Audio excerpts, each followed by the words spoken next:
दोस्तों आज हम 2016 की एक suspense thriller movie Don't Breathe की स्टोरी को देखने वाले हैं, जिसकी IMDb रेटिंग है 7.1 आउट ऑफ 10 और रॉटेन टोमेटोज पे 88% फ्रेश।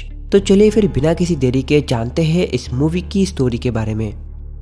मूवी की स्टार्टिंग में हमें दिखाया जाता है कि एक आदमी एक लड़की को बीच रास्ते से घसीटते हुए ले जा रहा है और ये रास्ता एक अबैंडन नेबरहुड का एक पार्ट है जिसमें लोग ना के बराबर रहते थे। इसके बाद सीन चेंज होती है और हमें 3 लोगों की एक ग्रुप को दिखाया जाता है जो कि एक फैंसी घर को अनलॉक करके अंदर आते हैं और उनमें से कोई एक इमीडिएटली घर में लगाई हुई अलार्म सिस्टम को ऑफ कर देता है। इस ग्रुप में थे रॉकी, मनी और एलेक्स। एलेक्स दिखने में सबसे ज्यादा नर्वस होता है और वो रूम के अंदर आते समय बाकी दोनों से कहता है कि रूल के हिसाब से वो लोग कैश और ज्यादा कीमती चीजें नहीं चुराएंगे। वो लोग थोड़ी देर के अंदर ही उस घर से कुछ सामान लेते हैं और मेन डोर का कांच तोड़कर वहां से भाग जाते हैं। उसके बाद वो लोग कार में बात कर रहे होते हैं और यहाँ पर रॉकी कहती है कि वो अगली चोरी के बाद कैलिफोर्निया जाने वाली है। वो एलेक्स को भी अपने साथ जाने के लिए कहती है, लेकिन एलेक्स कहता है कि वो अपने डैड के साथ रहता है और इसीलिए वो जा नहीं पाएगा। दोनों एलेक्स को उसके घर पे ड्रॉप करते हैं और एलेक्स सीधे अपने डैड के स्टडी रूम में जाता है और उस घर की चाबियां रख देता है जिसको उन लोगों ने थोड़ी देर पहले ही लूट कर आए थे। यहाँ से हम जान पाते हैं कि एलेक्स के पिता होम सिक्योरिटी में जॉब करते हैं।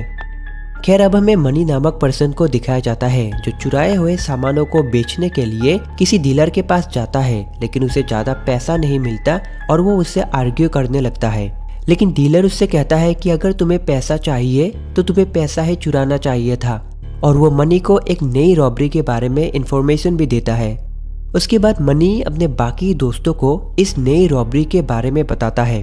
वो कहता है कि एक घर है जिसमें एक बूढ़ा आदमी अकेले रहता है और ये घर भी एलेक्स के पिता के द्वारा सिक्योर्ड है। साथ ही ये घर एक ऐसी जगह पर मौजूद है जहाँ पर लोग ना के बराबर रहते हैं, लेकिन बाकी दोनों इस रॉबरी में ज्यादा इंटरेस्टेड नहीं होते हैं। और तभी मनी कहता है कि असल में उस बूढ़े आदमी की एक बेटी थी और एक दिन वो एक अमीर लड़की की कार से टक्कर होने पे मारी जाती है और इसीलिए उस अमीर लड़की की फैमिली उस आदमी को लगभग 2 करोड़ रुपया देते हैं।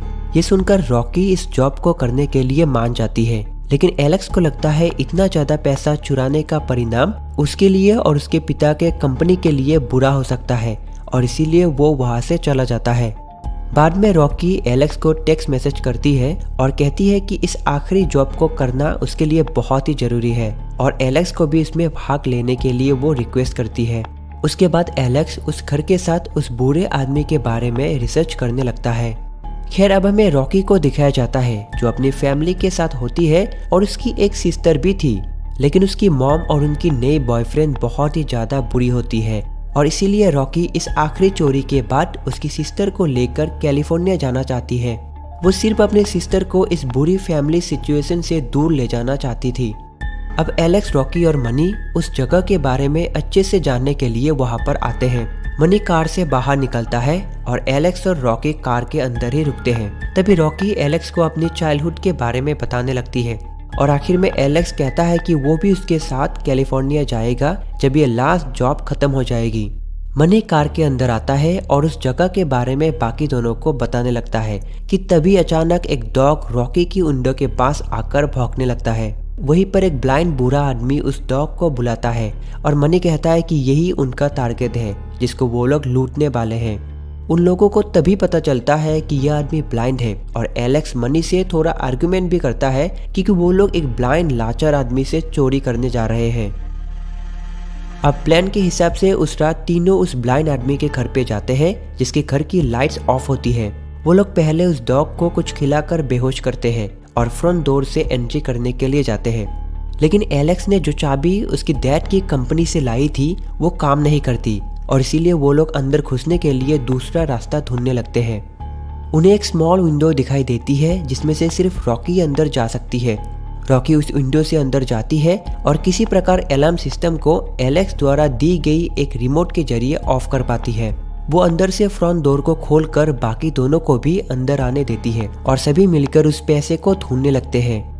रॉकी क्लोजेट में ढूंढने लगती है और मनी उस बूढ़े आदमी को बेहोश करने के लिए उसके रूम पे जाता है और देख पाता है कि वो आदमी सो रहा है और साथ ही वहाँ पर उसकी डॉटर की बचपन की कुछ रिकॉर्डेड वीडियोस प्ले हो रही थी। मनी उसके रूम के अंदर गैस फिट करके नीचे चला आता है। तभी वो आदमी भी नींद से जाग जाता है और टीवी ऑफ कर देता है। अब तीनों को नीचे एक लॉक डोर मिलता है और उन्हें लगता है कि उस आदमी ने उस डोर के अंदर ही सारे पैसे को छुपा कर रखा है। मनी कहता है कि अब तक वो आदमी बेहोश हो चुका होगा और इसीलिए वो डोर तोड़ने के लिए एक गन निकालता है और लॉक में शूट कर देता है। एलेक्स मनी को अपने साथ एक गन लाते हुए देखकर शॉक्ड हो जाता है और वो कहता है कि अब वो इस चोरी में भाग नहीं लेगा। वो अपने जूते लेकर वहां से निकल जाता है। मनी और रॉकी डोर को खोल ही रहे थे कि तभी वहां पर वो आदमी पहुंच जाता है। वो आदमी पूछता है कि वहां पर कौन है, लेकिन मनी और रॉकी एकदम साइलेंट होकर वहां पर खड़े रहते हैं। वो आदमी कुछ आवाजें सुनकर मनी की ओर जाने लगता है। मनी उसे डराने लगता है और पास आने में शूट करने का धमकी देता है, लेकिन वो आदमी फिर भी नहीं रुकता और मनी की वॉइस को फॉलो करके उसके पास जाने लगता है। तभी मनी उस आदमी के पास शूट कर देता है, लेकिन फिर भी वो आदमी रुकता नहीं। बाहर एलेक्स को गोली चलने की आवाज सुनाई देती है। वो आदमी किसी प्रकार मनी के हाथ से गन लेता है और उसके सिर में शूट करके उसे वहीं पर ही मार देता है। उस आदमी को पता नहीं था कि घर में मनी के साथ एक लड़की भी मौजूद है और रॉकी धीरे धीरे से क्लोजेट के अंदर छुप जाती है। उधर एलेक्स फिर से घर के अंदर आता है और ऑलमोस्ट उस आदमी से टकराने ही वाला होता है। वो आदमी अब जल्दी से घर के सभी डोर्स और विंडोज को लॉक करने लगता है। एलेक्स बाथरूम में छुप जाता है और रॉकी के साथ मैसेज के जरिए बात करने लगता है। रॉकी एलेक्स को बताती है कि वो कहाँ पर छुपी है और एलेक्स उसे ढूंढते हुए उसके पास जाने लगता है। खैर एलेक्स वहाँ पर पहुँचने से पहले ही वो आदमी क्लोजेट के अंदर आता है और एक फेक वॉल की एक पार्ट को हटाता है जिसके अंदर वो सेफ रखा हुआ था। वो सेफ में कोड एंटर करता है और जान पाता है कि चोर अभी भी पैसे लेने में कामयाब नहीं हो पाए और सेफ को लॉक करके वहाँ से निकल जाता है।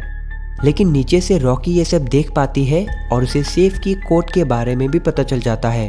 तभी एलेक्स क्लोजेट के अंदर आता है और कहता है कि उन्हें पुलिस को बुलाना चाहिए, लेकिन रॉकी मना करती है और सेफ खोलने लगती है। सेफ खोलकर वो लोग पाते हैं कि उसके अंदर 2 करोड़ से भी ज्यादा पैसा मौजूद है। वो लोग पैसे लेकर उस दरवाजे से जाने वाले थे जिसको मनी ने शूट करके खोला था। उन्हें लगता था कि उस दरवाजे से होकर वो लोग बेसमेंट तक पहुंच सकते हैं और वहां से बाहर निकल सकते हैं। वो लोग दरवाजे के पास जा ही रहे थे कि तभी वो आदमी उसके अंदर से निकल आता है और मनी की लाश को एक दूसरे रूम में घसीट कर ले जाने लगता है। तभी रॉकी के वजह से फ्लोर में थोड़ा साउंड होता है और वो आदमी चारों तरफ देखने लगता है। कुछ देर बाद वो फिर से लाश को ले जाने लगता है और इसका फायदा उठाते हुए एलेक्स और रॉकी उस दरवाजे से बेसमेंट तक जाने लगते हैं। उस आदमी को तब तक एलेक्स और रॉकी के मौजूदगी के बारे में पता नहीं था, लेकिन जब वो उनके जूतों के बारे में जान पाता है तब वो फौरन सेफ के पास जाता है और वहां में से सारे पैसे गायब पाता है। उधर एलेक्स और रॉकी बेसमेंट में से बाहर निकलने का रास्ता ढूंढ रहे थे कि तभी वो लोग एक लड़की को रस्सी से बंधा हुआ पाते हैं और ये देखकर दोनों हैरान हो जाते हैं। उसके साथ एक बेल को भी बंधा गया था ताकि जब कभी भी वो मूव करेगी तब वो बेल भी रिंग करने लगेगी और इससे उस आदमी को पता चलेगा कि नीचे कुछ हो रहा है। एलेक्स और रॉकी जान पाते हैं कि ये वही अमीर लड़की है जिसकी कार की टक्कर से उस आदमी की बेटी की मौत हुई थी। दोनों उस लड़की को वहां से निकालने का फैसला करते हैं और वहां से बाहर जाने ही वाले होते हैं कि तभी वो आदमी दरवाजे के सामने आ जाता है और गोली चलाने लगता है, लेकिन अनफॉर्चुनेटली गोली जाकर उस अमीर लड़की को लगती है और वो वहीं पर ही मारी जाती है। एलेक्स और रॉकी वहां से भागने लगते हैं और वो आदमी उस लड़की की बॉडी के पास बैठकर रोते हुए कहने लगता है कि उसकी बेबी मर गई। उसके बाद वो आदमी एलेक्स और रॉकी का पीछा करने लगता है और वो बेसमेंट की इलेक्ट्रिसिटी को भी ऑफ कर देता है। अब लाइट्स ना होने के कारण एलेक्स और रॉकी भी उस आदमी की तरह ऑलमोस्ट ब्लाइंड हो चुके थे। वो आदमी एलेक्स को लगभग पकड़ ही लेता है, लेकिन एलेक्स किसी प्रकार वहां से भाग पाता है और दोनों बेसमेंट से निकल के घर के अंदर आ जाते हैं। लेकिन वहीं पर वो डॉग भी था जो कि पूरी तरह से होश में आ चुका था। दोनों भागते हुए सेकंड फ्लोर में जाते हैं और एक रूम के अंदर फंस जाते हैं और वहां पर विंडो से बाहर निकलने का भी रास्ता नहीं था कि तभी दोनों वहां मौजूद वेंटिलेशन को देख पाते हैं। बाहर वो आदमी एक गन लेकर अपनी डॉग के साथ होता है और दरवाजा तोड़ने की कोशिश करने लगता है। एलेक्स रॉकी को जल्दी से वेंटिलेशन से होकर बाहर निकलने का रास्ता ढूंढने देता है और खुद दरवाजे को खोलने से रोकता है। रॉकी वेंटिलेशन के अंदर चली जाती है और तभी वो आदमी दरवाजा तोड़ देता है और वो डॉग एलेक्स पर हमला कर देता है। वो उस रूम की विंडो से गिर जाता है और नीचे फर्स्ट फ्लोर की विंडो में जाकर गिरता है। अब वो डॉग भी वेंटिलेशन के अंदर घुस जाता है और रॉकी को पीछा करने लगता है। रॉकी जल्दी से उस डॉग से पीछा छुड़ाने के लिए एक दूसरी वेंटिलेशन में जाकर गिरती है। उधर उस आदमी को मालूम चलता है कि एलेक्स कहाँ पर गिरा है और वो उसे मारने के लिए गोली चलाने लगता है। विंडो टूट जाती है और एलेक्स फर्स्ट फ्लोर में जाकर गिरता है। अब एलेक्स वहां से भागने की कोशिश करता है और एक दूसरी रूम में जाकर छिप जाता है जहां पर बहुत सारे गार्डनिंग टूल्स यानी औजारें रखी हुई थी। साथ ही उस रूम में मनी की लाश को भी रखा गया था। दोनों के बीच हाथापाई होने लगती है और वो आदमी एलेक्स के शरीर में एक गार्डनिंग सीजर्स घुसा देता है और वो वहीं पर ही बेहोश हो जाता है। उधर रॉकी भी होश में आती है और वेंटिलेशन के अंदर से बाहर निकलने का रास्ता ढूंढने लगती है। उसे दो रास्ता दिखाई देती है जिसमें से एक घर के अंदर ले जाती है और एक घर के बाहर। वो बाहर जाने वाले वेंटिलेशन को खोलने की कोशिश करने लगती है कि तभी वो आदमी दूसरे रास्ते से रॉकी को पकड़ लेता है और घर के अंदर ले आता है। उसके बाद हमें दिखाया जाता है कि रॉकी बेसमेंट में है और उसी चेम्बर के अंदर उसे बांध कर रखा गया है जिसमें उस अमीर लड़की को कैद करके रखा गया था। रॉकी उस आदमी से कहने लगती है कि वो इन सब के बारे में किसी को भी कुछ नहीं बताएगी और उसे छोड़ देने के लिए रिक्वेस्ट करने लगती है। अब वो आदमी सारी बातें बताने लगता है।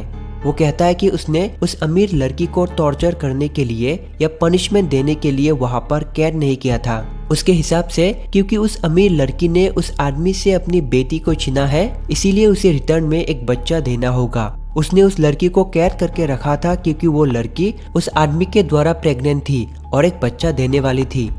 अब ये साइको ब्लाइंड मैन कहने लगता है कि क्योंकि रॉकी की वजह से उस लड़की की मौत हुई है, इसीलिए अब रॉकी को उसके लिए एक बच्चा जन्म देना होगा। उधर एलेक्स होश में आता है और हम देख पाते हैं कि वो सीजर्स एलेक्स के बॉडी में ना लगकर मनी के बॉडी में लगी थी। वो वहां से उठता है और उस डॉग को ट्रिक करके एक रूम के अंदर लॉक कर देता है और फ्रंट डोर को भी अनलॉक कर देता है। अब बेसमेंट में वो आदमी रॉकी से कहने लगता है कि अब रॉकी को एक बच्चा जन्म देना होगा और कहता है कि वो कोई रेपिस्ट नहीं है और इसीलिए वो उसे फोर्स नहीं करेगा। उसके बाद हम देख पाते हैं कि वो कुछ स्पर्म लेकर रॉकी की बॉडी में इंजेक्ट करने के लिए रेडी होता है। तभी एलेक्स वहां पर आता है और उस आदमी पे हमला कर देता है। फॉर्चुनेटली रॉकी इस हॉरिबल सिचुएशन से बच पाती है और दोनों मिलके उस आदमी को बांध देते हैं और साथ ही रॉकी गुस्से में आकर उस साइको ब्लाइंड मैन को मारने लगती है। एलेक्स उसे रोकता है और कहता है कि अब यहाँ पर पुलिस को बुलाने का सवाल ही नहीं उठता और दोनों उस ब्लाइंड मैन को वहां पर बांध कर पैसे लेकर वहां से निकलने लगते हैं। दोनों फर्स्ट फ्लोर में जा पहुंचते हैं। एलेक्स डोर खोलने ही वाला होता है कि तभी वो आदमी जो बेसमेंट से भाग पाता है वो पीछे से एलेक्स को शूट कर देता है। ये देखकर रॉकी वहां से भागने लगती है और तब तक सुबह भी हो चुकी थी। वो आदमी अपने डॉग को रॉकी के पीछे लगा देता है और रॉकी भागते भागते फाइनली मनी की कार तक पहुंच जाती है कि तभी वो डॉग उस पर हमला कर देता है और पैसों का बैग नीचे गिर जाता है। रॉकी गाड़ी के अंदर आकर जान पाती है कि उसके पास गाड़ी की चाबी नहीं है। अब रॉकी चालाकी से उस डॉग को गाड़ी के अंदर लॉक कर देती है और खुद बाहर निकल आती है। वो वहां से पैसे लेकर भागने ही वाली थी कि तभी वो आदमी पीछे से आकर रॉकी को पकड़ लेता है और उसके बालों को पकड़ के उसे रास्ते से घसीटते हुए घर की ओर ले जाने लगता है। घर के अंदर वो एलेक्स के लाश को देख पाती है और साथ ही अलार्म सिस्टम की रिमोट को भी पाती है। वो घर की अलार्म को ऑन कर देती है जिसकी वजह से वो आदमी थोड़ी देर के लिए कंफ्यूज हो जाता है और इसका फायदा उठाते हुए रॉकी उसे एक औजार से मारने लगती है और वो आदमी बेसमेंट में जाकर गिरता है। अब रॉकी पैसे लेकर वहां से भागने लगती है और वहां पर पुलिस की एक कार भी पहुंच जाती है। उसके बाद हम देख पाते हैं कि रॉकी अपनी सिस्टर के साथ एयरपोर्ट की एक बार में बैठ रही होती है। वो बार की टीवी में चल रही न्यूज को सुनती है और देख पाती है कि वो ब्लाइंड आदमी अभी भी जिंदा है, लेकिन उसने अभी तक चोरी के बारे में और रॉकी के बारे में किसी को भी कुछ नहीं कहा था। खैर अब रॉकी अपनी सिस्टर के साथ कैलिफोर्निया में अपनी लाइफ फ्रीली बिता सकती है, या शायद नहीं। और ये हम जान पाएंगे जब हम देखेंगे डोंट ब्रेथ 2।